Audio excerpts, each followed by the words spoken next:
Voila. Okay. Here's this. Is that a temporary road? Yeah. Really? Yeah. Yes, Jim. So they're going to build the lands on the south side. All right. First. First of all, if you're a Quigg, raise your hand. Yay! If you're Isaacson, raise your hand. Yay! So huge amount of shared genetics in the room tonight, which I'm very proud of.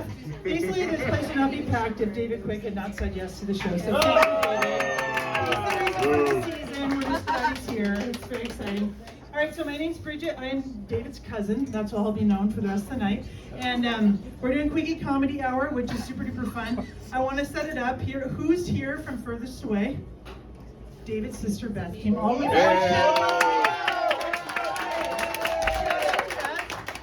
from 24 hours, arguing to Space Needle, doing this show. Epic work. That's amazing. And some people made the brave trip into the city. Was it from Lewis County? Where are we from? Calais. Longview, Washington, right here. Longview. And raise your hand if you've heard of Hopeman. People, we have some no hands in the back. That's okay. She's new. They're new. We have people from Hokum. If you can spell it, you get $5. If you're not from there, okay? So it's very exciting you're all here. I know it's a little scary and big to come to the city, but you did it. So especially here on Capitol Hill. So I want to welcome, before I do, so my cousin David is just one of those people who is just a magnet for all humans. He is completely charming. You can be like, what'd you have for lunch? And like 10 minutes later, you can't breathe because you're laughing so hard. It's just wonderful. And it just flows out of him. We have this weird genetic line. I think it goes back to our great-great-grandpa, James T. Quigg.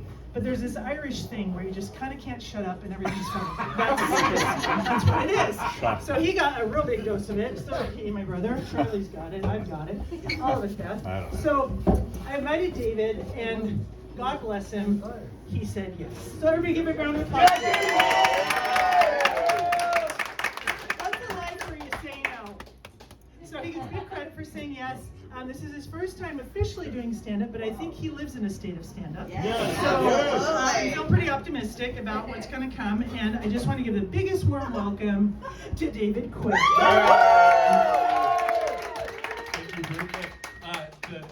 Really, I have been kicking myself ever since I said yes. What the hell was I thinking? Like, that was such a dumb idea. Like, I understand, and I've seen comedians that actually are good on TV, but I was like, I don't know that job, but I realized that a lot of our lives are kind of like full of so much comedy, but we just get immune to it over time. So I was like, oh no, I have a few stories that I could talk about that I think many of you could appreciate. This year I'm turning 50. Yay! It's a big deal. You know, when you're younger, you think about, you know, as I grow older, what are the things that are gonna worry me? And it's gonna be a good job, and it's gonna be a good father, and it's gonna be a good husband. Over 3. Over 3. I did not realize that so much of my life as an adult male would have to do around not shitting my pants. I had no idea. I had some inklings early on that could be a problem once on a golf course. Spokane on my run. So there's been quite a few times that I realized that we're living our normal lives. My wife would say, let's go out to the beach for dinner. What am I thinking? That's a 40-minute drive. No bathrooms. My cousin says, let's do a show in Capitol Hill. It's a bunch of bars and homes. There's no shit spots there. When my kids are walking around with their Pokemon, right? They're trying to find what's going on. They're looking everywhere. I've got the same thing. I need Google to do a bathroom search. Like, come on, like, oh, Seattle Center, where's the next spot? Like, that is the technology we need, is where to find it. And the thing that's worse is that when it comes to that, you don't know if it's just gonna be a fart. You don't know if it's gonna be a fart plus, right? Oh, ouch. Or if it's gonna be a full-blown blowout. So it's like God's trick, right? Like, it all feels same. All feels same. So I worked at a couple really fancy hotels. I've had so many jobs. If you have a question about a job, let me know. It's all boiled down to losing enough jobs to become a realtor now, but so I worked at 2 really fancy hotels. One in Las Vegas, the Four Seasons, and there I worked with lots of celebrities because they would come and do their concerts and they'd stay with us, or they'd be filming some movie or show in town and they'd stay with us. I enjoyed my time there, but it was so strict that they would, if we said bye-bye to a customer, they'd come out and say, oh, no, sorry, goodbye.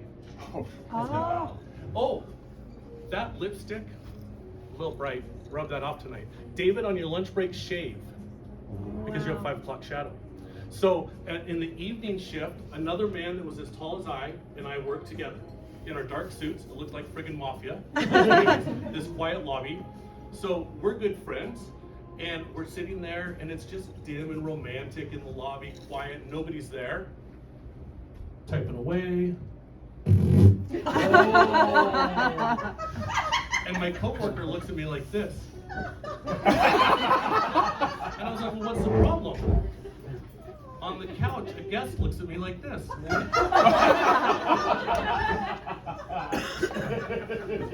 So then I transferred to the Big Island, Hawaii. At the time, it wasn't all fart related that I moved. I moved for fun. So I transferred to the Big Island, Hawaii. And imagine at the time it was one of the top 5 resorts of the world, the Four Seasons Walleye. And I'm sitting there at my reception desk, and it's just the volcano behind me, an open wall, 80 degrees in this, just the ocean breeze. Just had dinner, working my evening shift. Halfway through, checking a guest in, because the flights only come at a certain time. Checking a guest in, Brown Thunder. Like, oh no. Ugh. And then the sweat, right? Like I'm already, I don't know if it's the heat, the humidity, or Brown Thunder rolling on my gut. So I'm like, hey, would you mind finishing up this check-in? I just need to step away a minute. And they're like, and I'm like, no. I need to step away for a minute. And one of my buddies, the bellman, walks up behind me. He's like, go. Just a fart. Just a fart. Finished it strong. You never know. And I was thinking, like, if I were going to be realistic, I would say, hey, I'm planning my obituary, right? Get to 50. David was tall. He was nice. He shit himself at an amusement park. He farted on his comforter at home with his kids there. It could just be a whole list. And my goal would be, listen, let's normalize this. Every single person here poops. I saw our new champion. She's a marathon runner. I had no idea because working out's horrible. But many times people are running marathons, just they'll pee or poop while they're running. So I see this video of this lady winning a marathon, and they're tracking her head, right? She's like, just focus on my head, I just shit myself. Oh no. And you know what they said? Okay. I'm like, what a life-changing opportunity that could be for all of us poopers. Like, just spectacular. So part of getting old too is I had good eyes all along. Like I had really good vision. Now I can see you far away, but if I need to look at my phone or something up close, it is horror. Shit's just a blur. And I didn't think much of it. You know, like a phone, you're like, maybe if I squint and hold it back far enough, I can get like 4 letters out. Because once you zoom it in, shit, I can never get it unzoomed. I don't know the command how I even got it zoomed to start with. So the scary part for me as a person of poor sight is the bathroom.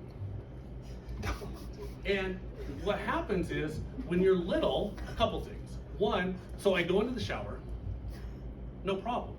But you don't realize till you're blind, shampoo and conditioner look the fucking same. They're the same. It says the brand name real big, and then you know what it says real small? Shampoo or conditioner. So guess what? I got hair roulette every day. I have no idea what I'm doing. It's either going to be rinse it out, or oh yeah, I won it. It's spectacular. And you know, I used to think when I was younger, you know, you had that grandma or the great aunt or every Asian person that has like a mole with a bunch of hair coming out, or like an eyebrow that's like, whoa, like you pay for those eyelashes, but not your eyebrows, right? So I'm feeling like nervous about that now that I can't see anything. I literally wait for my wife to go to bed and I sneak to that little magnifying mirror and I'm like trying to like look, because my kids are too young to tell me. My wife doesn't care, she won't tell me. So I think I'm winning. This week I go get a haircut because I'm like, oh, I'm going to see a bunch of you. Maybe a haircut will make me not look so fat and old. And so I'm just getting a normal haircut. He goes to trim up my ears. It was fucking bushwhacking in my ears. I'm like, didn't anyone tell me like what was going on in that jungle? It was so loud. It's like horrible. That's this shit getting old. That's what we all have to look forward to. Oh God. I put on my list a lot of jobs I've had. Oh, you know what else I realized in the bathroom? I forgot to tell you. This is something that men. Oh, I've got lots of stuff I've realized in the bathroom. This is something you can appreciate. It's called penile eclipse. I'll give you an idea of what happens. Jane, you ready? You ready? Fucking hidden. Oh, no. Sun shining? Barely. No sun at all. Oh. Just dark down there. I have no idea where it went. I've called it penile eclipse. Just to let you know. I'm pretty proud of that. Like, you can use that, right?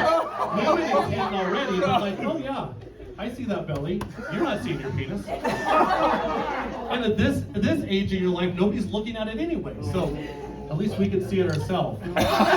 So working at the fancy hotels, and you know what I did also is worked in healthcare. Anyone here worked in healthcare before? It's fucking nuts, right? The thing that's similar to hospitality is that if you put a uniform on, you all of a sudden kind of become like invisible to people. So I can remember being at the Four Seasons in this beautiful hotel, and they've got this table with this really expensive bouquet. And this was a time when river dance was a thing. And I'm standing there at the doors, and the guy from Riverdance is licking some girl's stomach on the table, and they're like right here. And I'm just like this, looking, just watching. They didn't seem to give a shit. I had a bellman uniform on. It was perfect. In the evening, we would sometimes meet the guests when they went to their fancy shows or concert, and we'd walk them back to their room to make sure they were okay. I think adults can find out in the room. But one day, Steven Tyler came back. For those of you that don't know, he's with Aerosmith, Liv Tyler's dad. And so it's a really quiet hotel and quiet lobby. I'm like, Mr. Tyler, welcome back. I'll walk you up to your room. These three ladies come out of the thing. Mick Jagger! So fucking loud, like we could all hear it, right? And he's just like smiles and walked away. So I worked in a hospital for 10 years in administration. So you would expect that I didn't see a lot of peen and boobs, but you would be wrong. Working in healthcare is a little bit like a nude beach. You only see the peen and boobs you don't want to see. Oh. It's all the gross ones, right? So one day, we have a thing called a code gray, and that's where there's a combative patient. And instead of just like tasing them or choking them out or giving them medication, you show of force. And so we'd show up and I'd take my tie off. You know me well enough. I couldn't fucking fight my 8-year-old. And I'm 6'7" with a suit on, so they don't know, right? So I walk in, I walk around the curtain. There's a younger guy, just screaming, just being crazy, yelling. And his pants are down. I say, hey, I'll have a conversation with you, but you need to pull your pants up. He's like, you fucking pull my pants up. I'm like, all right. I said, lift your butt. Pull his pants up. The CEO of the hospital's with me and one other male nurse. I pulled the pants up. I think I pulled them a little too high. I screamed, my balls! I crushed my... With that, I was the last person standing in the room. At the time, I thought nothing of it. Is that scary? That you could think nothing of that? Imagine if we went to get a latte. Starbucks. Ice grande, oat milk latte, please. Oh yeah, I'll get that for you as soon as you put your penis away. And it's nothing. No problem. I work in hospice now too as well, which is fine, except all of our patients die. And I kept complaining to my wife, I'm like, gosh darn it, Mrs. Jones passed away today. And my wife's like, that's what you do. Right? They're all going to die. I realized they are all going to die. So one day I'm working with a man who is dying. He has heart failure. He has an electronic heart, and we're going to turn it off. So we know the minute and the day. And his family's going to be there. And he said, David, I want you to be in the family room with my family, and I want you to explain to them what's going on and what's happening, and that would be a real relief for me. I'm like, fine. So I say to do it, and I'm kind of whispering to him, because obviously he's dying, so he's in bed. I'm whispering to him. He says to me, I'm going to do something to you I've only done to 4 other men. I've heard that shit before. But he grabs my cheeks and gives me a kiss on the lips. I'm like, oh, that's so sweet. So I go back to work the next day. We're giving a report out. Hey, so-and-so's passed away. It was really nice. He gave me a kiss on the lips. And they're like, what? Whoa, whoa. I'm sorry. Just wait. Let's go back a second.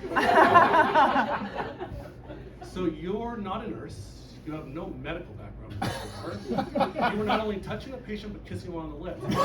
It was so nice. But I was so immune to like the craziness of healthcare and like how people can be. Just completely nuts. Oh, one of our coworkers was gonna be here today. Amanda, a friend of mine's here that we work together at the hospital. Oh no, Cora is here. Okay, if anyone can see, I don't want to put Cora on the spot, but look at this woman with blonde hair. If you saw her on the street, now listen, if you saw her on the street, don't you think she's normal? Like, look, you would think she's normal. Like, oh my God, like look at that pretty soccer mom. Like, no, right? Very nice looking, hyper intelligent. I knew you were gonna. One day, Cora, don't let her trick you. Oh, She's a fucking nurse. So Cora and I are in the emergency room. There's a woman who's gone completely apeshit. She's gone so apeshit that we need to hold her down and give her some medication. I have asked the doctor every time they gave that medication if I could take a little off the top. The best part is when they're serious and they're like, no. And then the whole staff just laughs, right? As somebody's screaming and cussing at us. So we go to this room. I'm like right leg, Cora's left leg. They're like shoulder, head, neck, syringe. All right. Tie off, gloves on. Which makes me feel kind of badass, like wearing gloves. I realized as I'm working with Cora, you can feel the dampness of human feces and the grown out woman's leg hair right through rubber gloves. But instead of being grossed out, Cora's like, oh my God, wasn't the kids' Christmas concert so cute? I really enjoyed that. Like, that was so nice. This lady's like fucking flailing all over, poopy, hairy, naked. That normal looking woman worked right through that like nothing. wow. I love that, Cora. So we live in a small town. It's a little bit hard because most of you know Grace Harbor. And so I don't want to burst anyone's bubble, but I'm kind of an asshole on the inside. The thing that's sad is I'm really nice in public, but to my family, I'm pretty pricky. But for those of you that don't live in a small town, you have to be nice to everybody. Particularly if you sell real estate for a living. Regardless of how crazy and what crazy shit people say to you, you have to be nice. I got a Bible in the mail. Jamie and I had a customer pray for us with our names and how their biblical, what their biblical origins were. We've helped people move to Idaho to be more conservative. We've helped people move to Washington to be more liberal. Just keep out of it. But one day, I'd just like to tell someone how fucking stupid they are. I was so trained working on the cruise ship, working in the hotels, working in the hospital. I'd be like, hello, good afternoon. Hello, good afternoon. Hello, good afternoon. They said, David, we're in a fucking city. You don't have to do that on the streets of Juneau, Alaska. I was so broken down, right, into saying hi to everybody that I did that. So I just think if for one day somebody cut me off out of Safeway, I could just flip them off and tell them how I really felt. But you can't do that, right? It's not the way it works. So we were at the high school, and I've gotten to be so old and cynical that I think kids are fucking weird these days. 7? But what's so annoying is they're weird and they get away with it. Yeah. I know this might not go over as well as I think it should. I'm kind of trying to bring bullying back.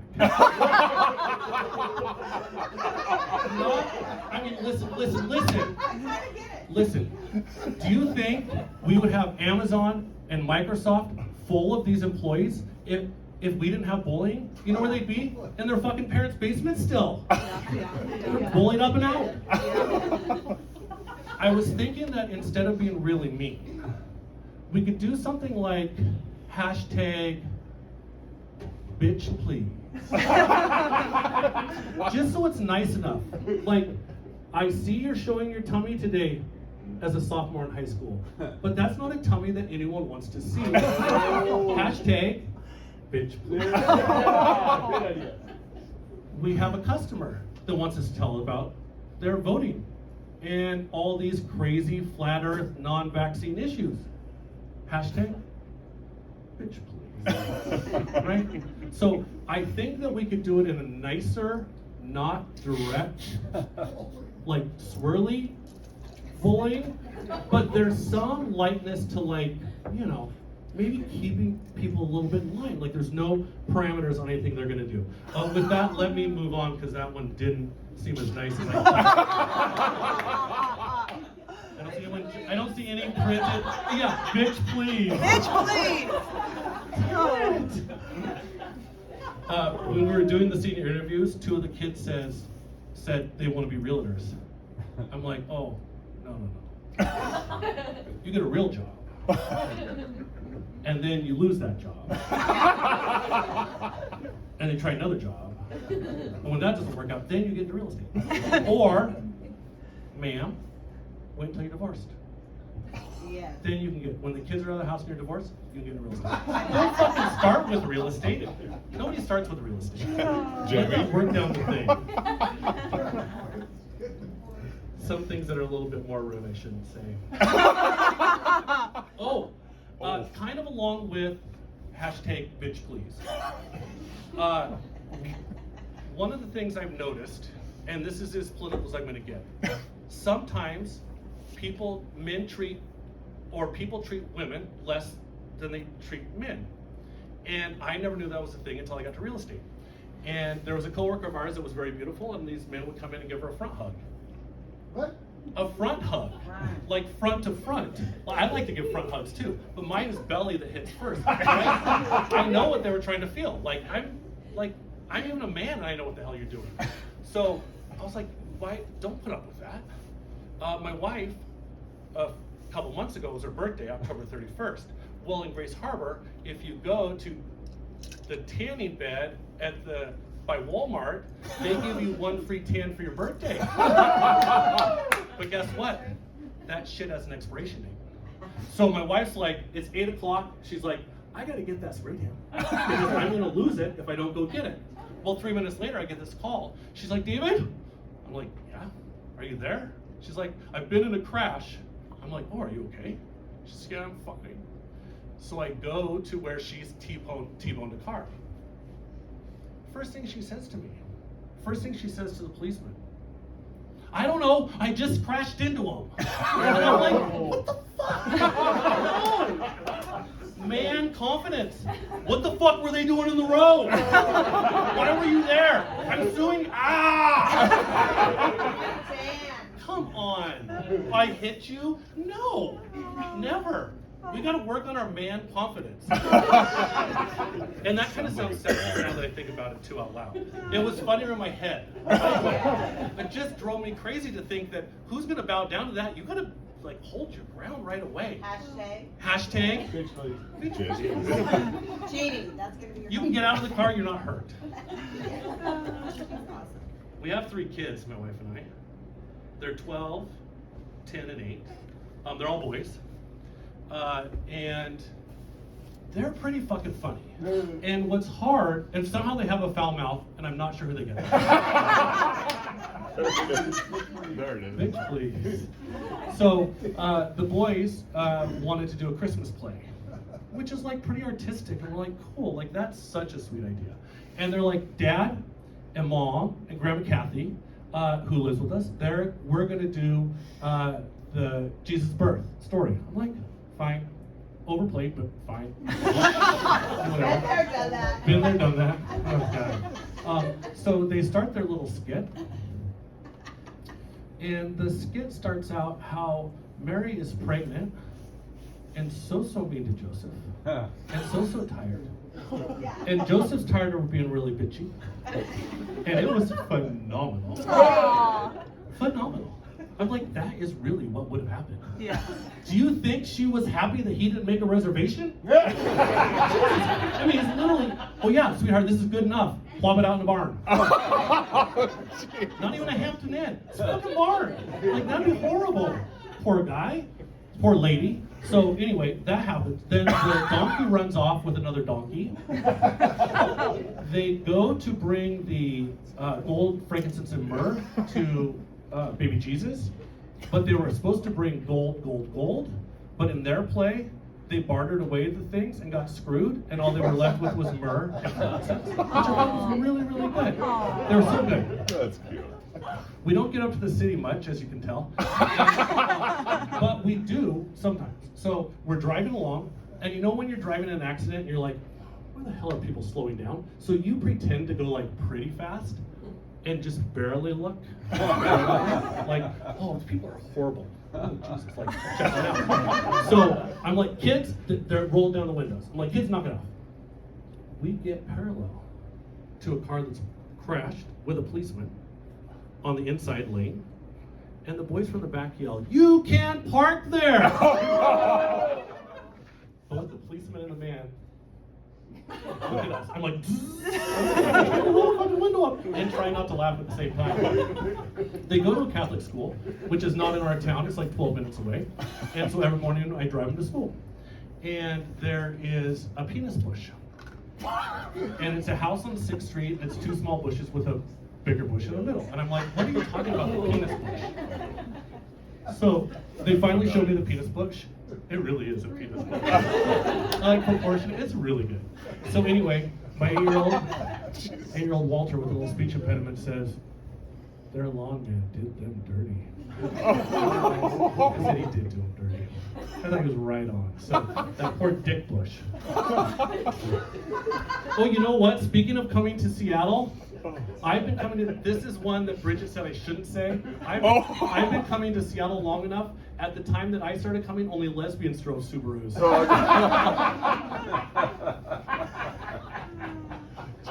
Again, maybe you shouldn't say. Is that one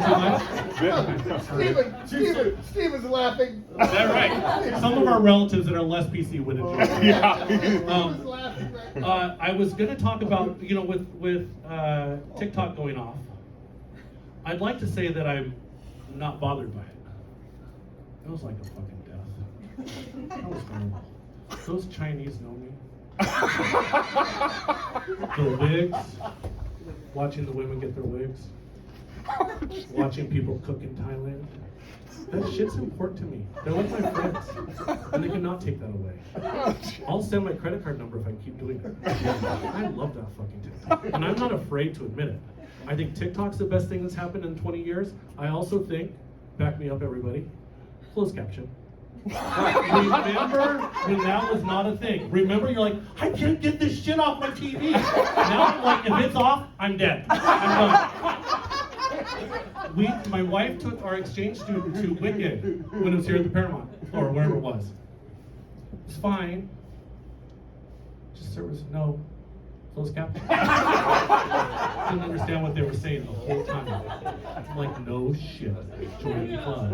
Closed caption is the best thing that ever happened. You know the worst thing that ever happened? Letting your parents get fucking technology. Oh my God. I can be such a nice person, but my mom calls to ask me if an email is legit or fake. I'm like, acts of murder in like 3 seconds. I'm like screaming at my mom. Mom, don't be talking about that. And they're like, we went to go get an Apple Watch and a new iPhone and an iPad. You know what I thought? Fucking triple threat. Are you kidding me? Now there's 3 things I have to figure out. And while they're in Arizona, they literally, though, will go to the store. They'll just bring their shit into the store. Are those the people that help you out? I said, are you paid for the They're like, no. We just ask anyone in the store. My dad's like, I can't get my remote to work. Calls Comcast. He doesn't care. He's like, it took me on hold for 3 hours, but guess what? I just had to put input one more time. So embarrassing. Yeah, they're all there. And you can deny it. You can deny that you need help, and you can deny that you have weird hairy shit, but you won't do it. You just don't know it yet. I literally get so, as I get older, I get grumpy. I'm still grumpy. Maybe all of you are grumpy too, but you're better at hiding it. I was thinking the other day, like, I may get to bite. By the time I'm old, like now I just get frustrated, but like, there may be a time that I actually need to lash out with like physical biting. It'll be interesting for the kids to see how that goes. But I realized, and my youngest sister reminded me, you know when you're driving in the car and you're getting lost or a little frustrated, you turn on the radio, like somehow your directions get better? Yeah. I realized like just the littlest noises or repeated noises drive me crazy. Today we were at Seattle Center for lunch at the food court there. It's Asian Heritage Month, and they had a lot of Asian string music playing while we were trying to eat. Oh my God. That was like fucking water torture. I told the kids, I said, you guys ready to go? They're like, in a little bit. I'm like, do you want to stay and listen to music? And they look at me like, yeah. So I said, well, I can maybe buy you an album if you want it. But then I lost them. I don't know what a fucking album is. I don't know. So I have to be done with that. Oh, returning things. I thought it was only a man thing, but like I buy shit on Amazon and it doesn't fit, but you just keep it in your closet long enough that you don't feel bad about how much money you spent and they just give it away. But my wife, she actually takes it back. That's like all the way across town to drop it off. Crazy. I'm not doing that. Oh my God. Fucking returns are the worst. Oh, you know the other thing, when you're walking in a crowd, how do people have sensory perception to know that once they get in front of you, they can put on the brakes? I swear to God, you watch this. You follow a group of people, they'll be speeding along, you get behind one and they're like, it's fucking horrible. It drives me so crazy. Oh, I do feel bad. I used to have a pet peeve about glittery moms. You know, like mom and glitter on her butt. Were they juicy sweats? Yeah. What were those kinds? Juicy sweats. Whole sweatsuit. I used to go visit my sister Beth a lot in Orange County when I didn't have kids. It was fucking fun. And I was at the airport one day, and I was in line at the gift shop, and I needed Mentos, right? And ginger ale, because the only time I drink ginger ale is at the airport or an airplane, and mangoes. And this lady walks up to the counter and she's like, I don't feel very well. Fucking glittery mom. And I did this. Rolled my eyes at her. With that, she fucking flops on her back and has a seizure. Oh no. Oh no. Step over her body. I told the flight attendant, I said, if you've ever had bad karma on the plane, I just caused it. Oh, So bad. oh my God. I figured I shouldn't be me. Oh my God. I want to talk about politics, but I realize, you know what? I don't care about politics. Because you know what I'm worried about? Trying to not shit my pants. Have a great night, everyone.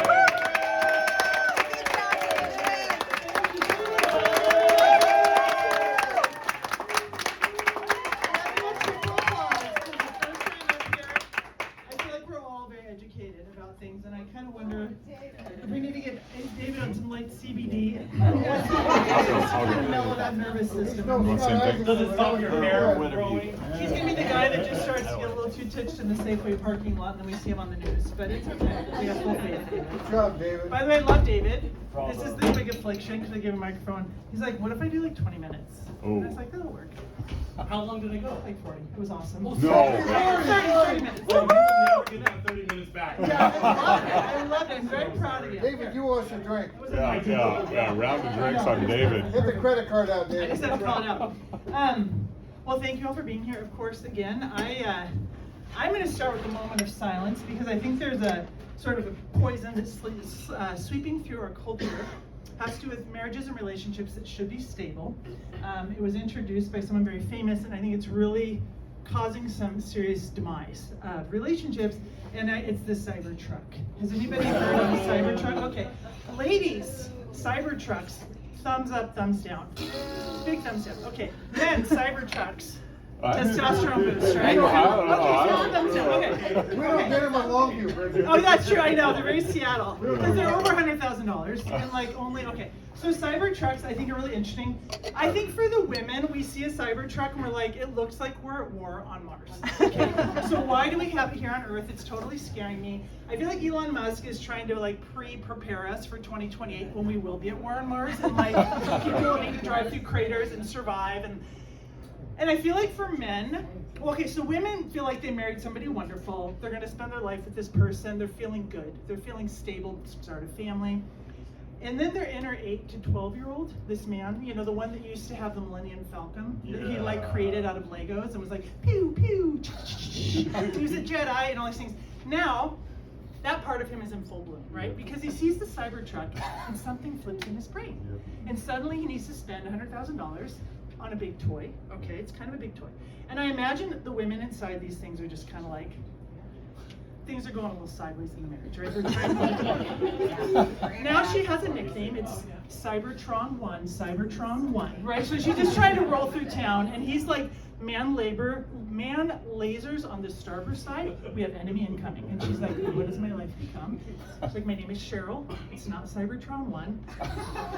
He's like, I call you Cybertron 1. I want to be Cybertron 1, but I was trying to be nice. Okay. So I just imagine this is really bad. And I think it's interesting that the person who came up with it, or this company, Elon Musk, has been telling us for a while that we need to reproduce, right? He's all about more babies. And he creates the freaking Cybertruck, and like stuff's just going down. We're definitely not going to be reproducing a lot. Breeders are having struggles right now with the Cybertruck. And I was thinking about the cost of the Cybertruck, and it's basically approximately like it's like 60,000 really good spa days. Okay, this husband could have been like, sweetie, I love you. I'm gonna vacuum, and I just bought you 60,000 spa days, and she's like, we're making children. Like, you're my man. So I'm just gonna say, I find the Cybertrucks a little upsetting. I think they twinge some deep-seated fear of having to like pull bodies off of battlefields like women used to. I don't know. There's just something very metallic and scary. Also, for the record, if you're from Seattle, how fun is parking in Seattle? Totally not fun. Do you know how long a Cybertruck is? 18 feet. Apparently, that's like basically 4 feet longer than a lot of cars that normal people in Seattle buy. My friend goes, it's kind of the automobile equivalent of manspreading. It's like, you try to park line or try to get around it. It's like you just can't do it. So anyways, I just think we need to be honest about the fact that Cybertrucks are scary, and if you want to save your marriage, maybe just don't buy one. But by the way, isn't it interesting that if you want to get a really fancy Cybertruck, it's called the Cyber Beast? Do you know this? There's a Cyber Beast. That's the $120,000 one. And I feel like it's really healthy for men to have good testosterone, but I think they should like kickbox. That would be better than buying a Cyber Beast. So anyways, those are some of my thoughts. I'm concerned. So the other thing I want to talk about tonight that's actually wonderful and cute and sweet is my mom, Jamie. Hey! Okay, so you're gonna go through phases in your life where you have zits, or you're like trying to find a mate, or like you're getting kind of old. Then you're gonna become adorable. Okay, this is like coming for you, hopefully, if we all have the experience my mom is having. Literally everywhere I go, I hear, oh my gosh, your mom is so sweet. Your mom is just so wonderful. We just love your mom. She's just adorable. She's so cute. So this is my life now. And the wonderful thing about it is she gets a lot of free stuff. People want to give her things. Baristas, pharmacists, like everybody. So like, I'll see my mom coming out of Starbucks, and she has a grande cold brew pumpkin foam drink. I mean, it's like a $10.50 drink, and it seems massive, right? She doesn't need caffeine, it's not good for her. She doesn't need all that sugar, all that crap, but I'm like, pumpkin foam cold brew, like what happened? She goes, I don't know, they just gave it to me. And it's always so funny, because it's like some barista who literally loves my mother, okay, and I'll tell you a little bit more in a second. So she always, and like, then also cookies. Like there's a whole spread of things she's been given.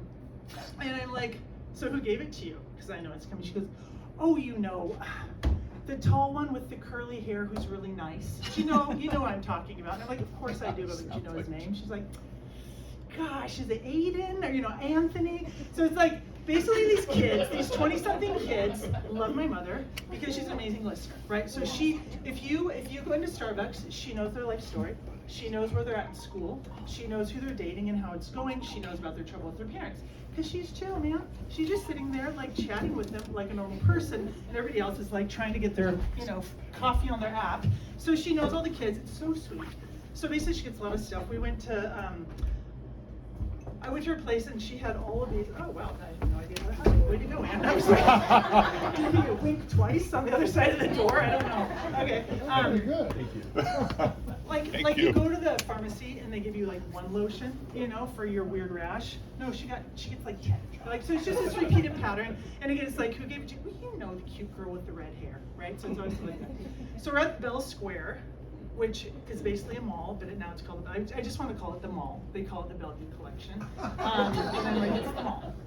And they moved the Starbucks, and this actually is a very touching story. So they moved the Starbucks and they built a new Starbucks. It's very pretty. And so I'm like, Mom, I'm really thirsty. Let's go to Starbucks and get some water, right? Because that's the place you go for yummy water. I know. Well, we just needed a moment to refresh ourselves. We were working hard. So we go into Starbucks, and I'm getting the water, totally pumped. They have this new filtered water thing. I'm like, we're having a great time, all these cups and everything. I'm thinking we're doing great. And out of the back sachets some young man in a leather apron. I don't know who he is. And he comes out and he sees my mom and he's like, oh, it's you! Like just totally just like, oh my God, how are you? It's like, oh, it's Jamie. And it's so sweet because I've never seen this person. And I'm like, wow, he knows my mom. And he's like, basically, what do you want? Like, I'll give you anything. But it's so sweet because she everything kind of calms down for a second, and he's clearly the manager, by the way, of the whole store. And she goes, how's school? What? I was like, how do you know this person? And he's like, thank you. He's like, I have till January, and I'm dying. It's so hard. So they have this whole conversation, and she says, you know what? You're going to do great. He says, thank you. She says, I'm going to pray for you. And he says, please do. And you have to do all the way through January. And she says, I will. So that's why she gets free shit. Hey. You just tell her. We also can be excessively cute, which I don't think no one gives me free stuff. I've recognized this many of them. So Mom's fun. We recently went down to San Francisco for Thanksgiving and to visit my friend Barbie, whose name is actually Barbie. She was coming in from Taiwan, and her first cousin named her, who was 11 years old. So her name is Barbie. So we're going to San Francisco, and I personally, when I'm with my mom, am on full body defense mode. Like I'm kind of like a bouncer / security guard / CIA agent. I'm just looking for problems. Okay, you see a way, and you see a window to touch her. Okay, that's kind of my vibe. So we're going to the airport, and my plan is no falls, no problems, right? Maybe some free stuff at Starbucks. There's no people at the airport as well. So we have this thing called Wheelie. Now, Mom doesn't need a Wheelie, but Wheelie is this 4-wheeled walker thing. Front arms, like 4 arms go down, and she increases her speed by about 5 times. Like you want Wheelie. It's like you're roller skating, through the airport. It's just really fun. So Mom has Wheelie. I'm Sherpa, right? So I've got our shared suitcase, I've got beverages, both our coats. I'm like going along with the cute woman with the 4 wheels. And it's this really interesting process because pretty soon Wheelie is just opening doors. Like Mom's already adorable. We get the premium line at TSA, just so you know. So we're all the way to the front. And people are basically clearing the way for us at this point. And I have this funny phenomenon on this trip. And I recognize a little bit, and this is where maybe I'm going to be a little not PC, but in general, people don't expect a lot of sort of type A, middle-aged, sort of like hardworking white chicks in terms of taking care of their family. We're like, can I Uber Eats this? Because I have to be at a conference in Phoenix next week, and someone's eyeballs hanging out. We're not known for being very helpful in this area. So I'm next to Mom, and everybody's like, you're a good daughter. Like, I'm getting out, you're a good dog. Like, all my friends are like, you should set boundaries, right? So it's like very different vibes. So the pinnacle of in this this family. is we get to the Chinatown in San Francisco, and I want lunch because I'm hungry. And Mom's like, I want a foot massage. And I'm like, of course you want a foot massage, but immediately my hackles are up. So I'm like, those people hurt her, I will kill them. I will kill all of them, right? So Barbie finds this little spot. We walk in, and I'm sussing, right? I'm checking it out, and I'm like, if anything goes wrong, heads will roll. So I come in a little tough, taking off her coat. Mom go to the bathroom. I'm kind of talking to ladies, and I'm like, gentle. I need it soft. Don't you hurt me. I am already mad. Okay, I'm gonna have 4 months of pain, and you're not gonna. So anyway, my friend Barbie speaks Mandarin. She goes, Bridge, they loved you. Apparently, the entire time they're like, this data? This the data? And she goes, yeah, it's a data. It's a good data. And I say, oh, really good data. That's good. It was really good. So luckily, Mom came out clean as a whistle and got to have a massage, and I got a compliment. It's like when you get near her, things are just magical. That just starts to happen. So apparently, I'm amazing. Actually, because Jenny was here, I was thinking about a lot of us here. There's also just the Catholic girl training. Okay, there's this thing when you're raised as a Catholic girl where you just take care of things for people. You're like, you look hungry, how about some peanuts? You look thirsty, how about some water? Like, you're constantly kind of sussing it out because you're trained to do this. That was for you, Jenny. I don't think anybody else gets it. Okay, we just take care of stuff. Yes, Okay, absolutely. I will say one more thing about Wheelie before I go, and I'm just going to admit it right here. So I love Wheelie. Wheelie has become our way to get really good parking. I'm just kidding. We got to get to Costco. It's 5 p.m. on a Friday, and you just want to get in and out, right? It's like total mayhem, and there's no parking. And I'm not parking 200 yards away and wheeling us all the way in, right? So and parking lots are sketchy. Like, people are not nice in parking lots at 5 p.m. So I look at Mom, got Wheelie in the trunk. I'm like, okay, you and me are a team right now. You understand me? I'm gonna go to the trunk. I'm getting out Wheelie. I'm popping it open. I'm gonna open the door for you. No movement before that, okay? You get out. I need you to kind of look somewhere between just woke up from a nap and heavily medicated. We don't need enthusiasm. We don't need energy. We need like, hey, I need this thing, right? No, I just need you to take it. How did she We have pull that 5 off? minutes. We're gonna get the glasses, then we're gonna get back in the car, and we're just like not gonna need tickets. Are we cool? Mom's like, nails it every time. So yeah, I personally love Wheelie. And I'll just say one more thing that I think is why she's so charming to these 20-year-old baristas. Mom just says stuff. Okay, so if you want advice, like your job, you think it might suck, she'll tell you. Or if your relationship's kind of off, it's like, yeah, it's kind of off. You know what I mean? Like, that guy kind of sounds like a jerk or a little bit controlling. And that's all she'll say. So I've actually thought about putting out a sign. Mom and I hang out at the park bench, and it just says very honest advice. I think we can do this. And you can't help but fall in love with someone who gives you really very honest advice, and maybe someone would bring us free cookies.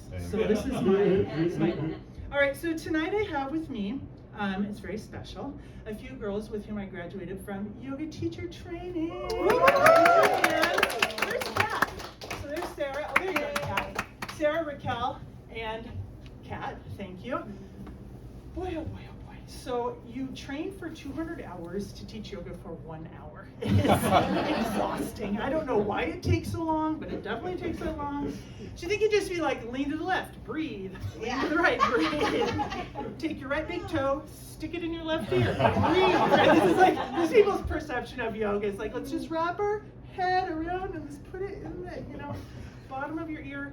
But it was really fun.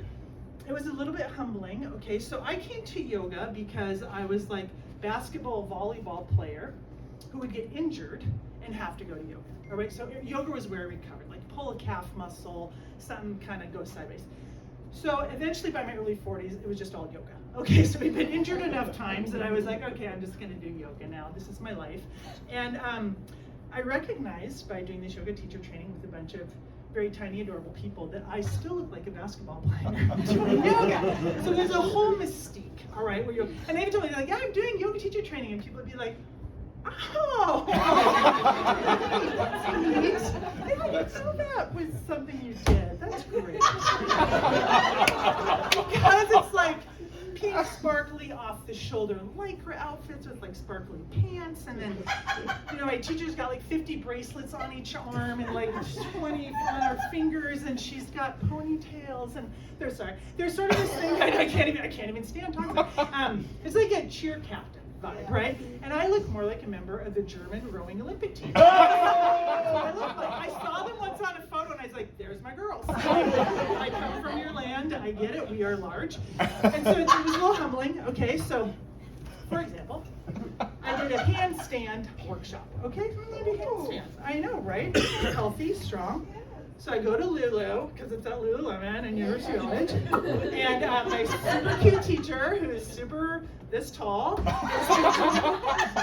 handstands, and of course she looks amazing, what's new, and so I show up in my uniform, which is navy blue. Okay, so I like to say that my aesthetic as a person is something just kind of like none on her day off. Yeah. Okay, I kind of looked through the bin, I found some things that fit, they generally match, I'm on my way. Okay, that's kind of like how much thought it is. Amen, thank you, Charles. So my yoga gear kind of reflects that, which is just, you know, a lot of navy blue. So I'm in my navy blue, and my lovely friend is up at the front teaching us about handstands, and everybody's small, except for me, not really. But she says, she goes, okay girls, you know, you're going to be teaching people, and you want to teach them how to do handstands, and you're going to look out amongst the group, and you're going to realize some people just don't look proportionally like they can do a handstand. And you're just like, oh no, right? Bridget, why don't you just come up? So I kind of Quasimodo, a lot of heavy stomping. People like, oh God. You know, and her little petite self kind of, you know, hoists me up, and I give a handstand. And in fact, Sarah takes a picture of me. It was so sweet of her taking photos. And there's this moment where something at the angle of, I'm already like a full head taller than this person, and I'm just kind of like this right behind her, kind of looking down on her, and I look massive, and it's like a giant Tess from the mountain who came down to the little village people for snacks. It's just like, oh, yummy. She looks like a different species, let's be honest. So there's something I didn't pick up yet in yoga teacher training that I'm still working on that this woman has, and I've noticed it. Okay, so there's a lot of blonde Barbie cheer energy, very cute ladies. And the ponytail situation. Okay, so there's this thing that I haven't learned, but you're supposed to basically pull your hair up without a rubber band and put it in a bun that just kind of then sort of loosely falls, and these tendrils kind of crest your face. It's all magical. I don't know how they do it. I've tried it. It doesn't work. I don't know. And at some point during the class, you're going to do something, and it's going to just explode down your back. It's like there's got to be a name for it. Anyways, that's in the advanced training, which I'll do in March. Okay, I'm going to do my hair. So another thing about yoga teacher training is the preponderance of Sanskrit words. Okay, so you've probably heard some of this. We've got Bhujangasana. Okay, Bhujangasana is laying on your belly and lifting your shoulders, but it's called Bhujangasana, cobra pose. My favorite is Hanumanasana. That's the splits. Okay, a lot of the girls are like, we know. They just took the test, but they're putting their hair up right now.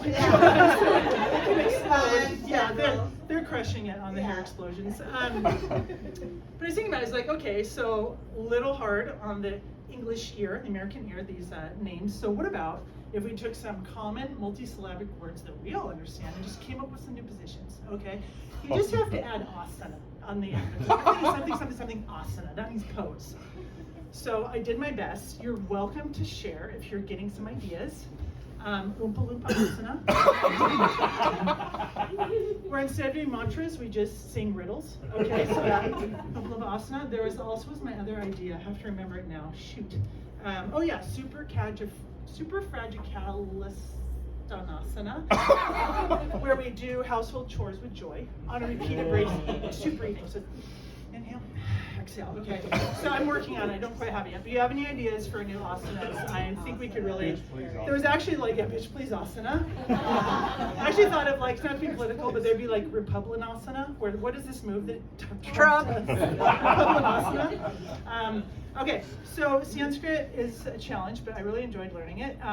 So last thing I want to cover is that in this whole area of yoga, there's a lot of sticking your buns in the air, okay? There's a lot of what we call mula bandha, where you tuck your pelvis up. There's a lot of tucking your belly.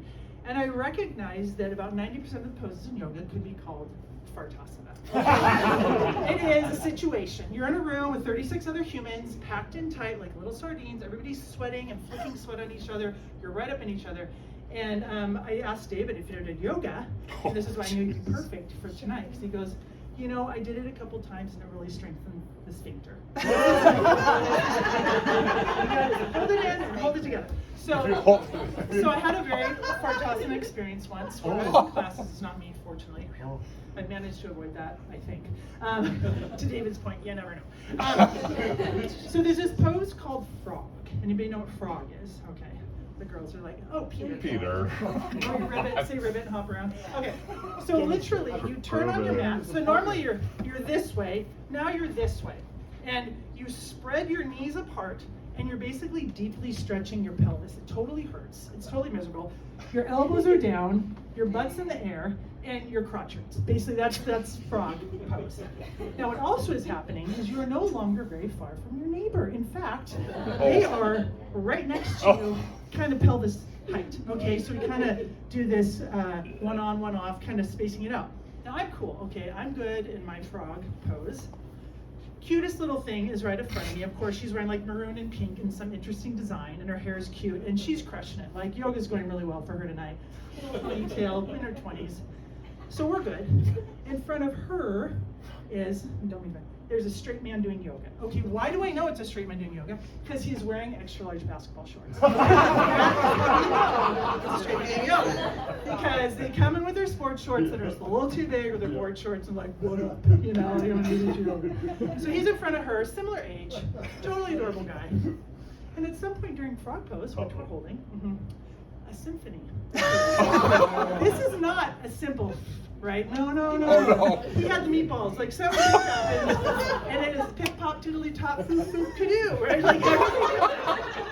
And it's just silent afterwards, and you're like, ooh. So she starts army crawling kind of back and off to the side, like poor girl, right? Because she's right up in it. I hold my place because I'm like, I'm going to get through this with this man. It's okay. Because I have a brother, and this was my entire childhood. Which is part of why I know there are two things possibly happening at the same time or separately for him. Okay. Number one, damn, I could have got digits. Like, this girl's adorable. Here I am right next to her. I could have talked to her after class. That could have been magical. We had our chance. But then I wondered also if he's just silently shaking with laughter. Pleased, right? Because there's a part of all dudes, I think, that is like, haha, I farted. But then there's another level if they manage to get it right in someone's face. And then they're like, wow, I just had to mess it. Like, they gotta call the bros. Okay, it's like, dude, she was right there, and then just like, yeah, so it's like, I just imagined that he was shaking with laughter. I didn't get to follow up with them, but I was going to be like, that was pretty funny. I was gonna be like, yeah, that was pretty funny. So that's fartasana. Okay, so in honor of the girls who are here tonight, I wrote a poem. So we had a really hot experience of learning to do yoga because it's heated yoga we're learning. So you're in a studio that for classes is heated to 90 to 95, and then people are hot, right? And then it gets even hotter. So morning class, then us in the studio trying to learn at about probably 85 to 90. So we're just sitting in humidity and heat all day, like trying to learn, and we're doing poses and stuff. So basically you're just constantly dripping sweat. That was the whole weekend for us. And you hit the electrolytes and you do your best. But at one point, I was so worn out from sweat that would cascade from my face down my back. There's a whole river world down my back, right? Everything gathers, and it just goes right down the back crack, and I just unbelievable amounts of butt sweat. It was just humbling. You're just like, will this ever end? And it won't. No, it won't until you get home, cool down, and shower. That is your entire day. So for my girls, I wrote a poem. It's called Butt Sweat, and it's for all of you, really. Okay. Notice Raquel is recording this. Here we go. Sweaty crotch, wet, wet, wet. Sweaty butt everywhere. Sweat, sweat, sweat. Sweaty neck, sweaty back, sweaty feet tops. Heat and sweat, no regret. Oh wait, sweaty heads, drip, drip, it never stops. Heat and sweat, no regret. We stand the heat, we stay, no end. That was supposed to rhyme with regret. Don't worry about it. Okay, why am I here in this dungeon of heat? Pain to remain, shame to retreat. I leave no place for sorrow. Don't whine, just begin. I say water please, and I stay till the end. Drip in the floor, wipe the heat from my brow. Wash my face, more heat for now. Butt sweat, I know thee well. The crack a cavernous, shallow canal. The heat to gather, cool rivulets to fall. I know no mercy, no cool at all. I plead for a gulp of cold snow or rain. Back sweat, all sweat, I feel no shame. I rise to return, I clean up again. I don my pretty yoga clothes and I begin. I know the hope of a cool fresh air around me, surrounding me outside of here. But in I go, I return to the place of butt sweat, great butt sweat, and drip drips all down my face. That was what it was like. It was so graphic, sorry, but that was actually kind of understating it. It was weird. All right, so we have, technically it's 9:08. We have a little time. I'm gonna give you guys an option to do a group activity. Okay, then we'll wrap up. So I went to Bulgaria about almost 2 years ago now to do some volunteer work with a British organization there. Bulgaria, by the way, is very far away. It's like 11 hours difference. It was just like edge of the earth, but I had a great time. And when I was there with these British people, we came to realize that we really don't speak the same language. Everything was difficult. I would say things and they'd be like, oh, what did you just say? And then I would try to understand them. 2 examples, pants. I think I got something on my pants. Has anybody seen my pants? Is there a hole in my pants? That's underwear for them. So like every time I mentioned pants, right, it was just like, Bridget, you're supposed to say pants. Fanny. Does anybody know what fanny is? Okay, I see some nods, right? Vagina. Okay, so fanny pack, Fanny Mae, Freddie Mac. That's hilarious. Right, so all this. So they would often win because there was only one of me. And I had a lot of fun with them because they had this thing where they would figured out that British people are better at saying how I got totally drunk last night. Like, you Americans, you don't do it right. You know, I don't have the accent. Okay, thanks. And like we're like, I totally got wasted. You know, I got slithered. Their thing is you can literally put any noun or location into the slithered or wasted, and it just kind of works. So they would give me really crazy examples. Like, oh my God, I got chandeliered last night. I was like on the ceiling. It was terrible. And I got totally Mexicoed. You know what I mean? It was like, I didn't even know where I was. But I see it really works. So I actually brought. I got on Chad. Right? It always works. So depending on where you are. And so I actually brought paper and pen, and I was giving you guys the option to come up with fun like nouns and places. Does anybody want to just suggest one and shout it out? Or Pie-eyed. I got to pie-eyed. No, that's a good one. I got totally pie-eyed. I got yard sailed. I got yard sailed. It was mad. It was crazy. My pants were off. Pants, not pants. Pants, yeah, exactly.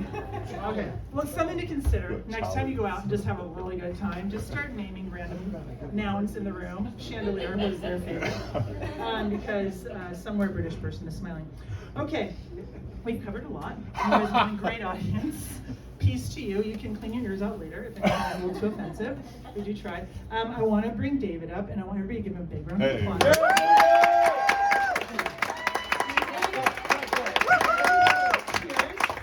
How are you feeling? Good, because I'll never have to do it again. Oh, What a time wonder, right here. Yeah. Just started. You were great. Was he great? Yeah.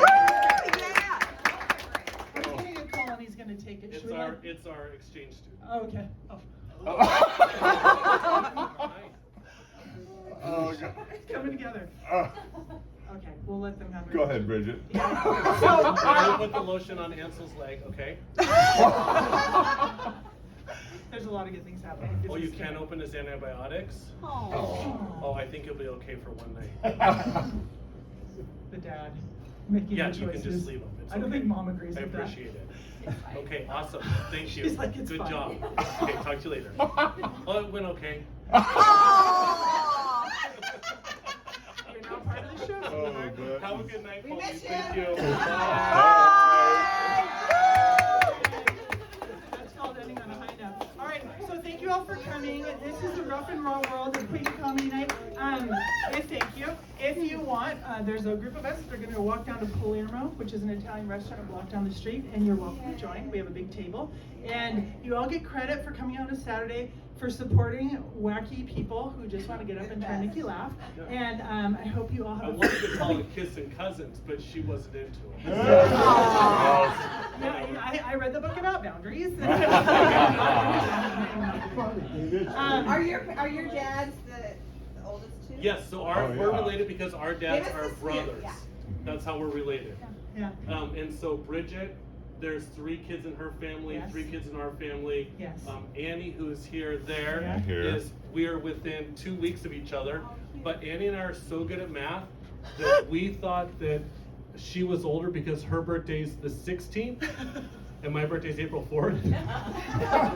I guess it's the other way around. I'm actually 3 weeks older than she is. Jimmy's older than us, me, Ann, Bridget, my sister Beth that came from Orange County, California. And my youngest sister Natalie in Colorado. So that's how we're all related. But what's nice is we all look the same. And we know enough about each other that if you said, oh, I saw you at Casamia with your daughters, I don't have daughters, I can still say, yeah, it was a great dinner. So good to see you. So you don't have to remember our first names. It's okay. Yeah, great. We won't remember yours either. I just think with cousin Charlie. So really, really tall with lots of curly hair. All right, thank you all for coming. The bar's open till 9:30. Let's give it up for Sky. And tell all your friends it was great. Okay, so all right.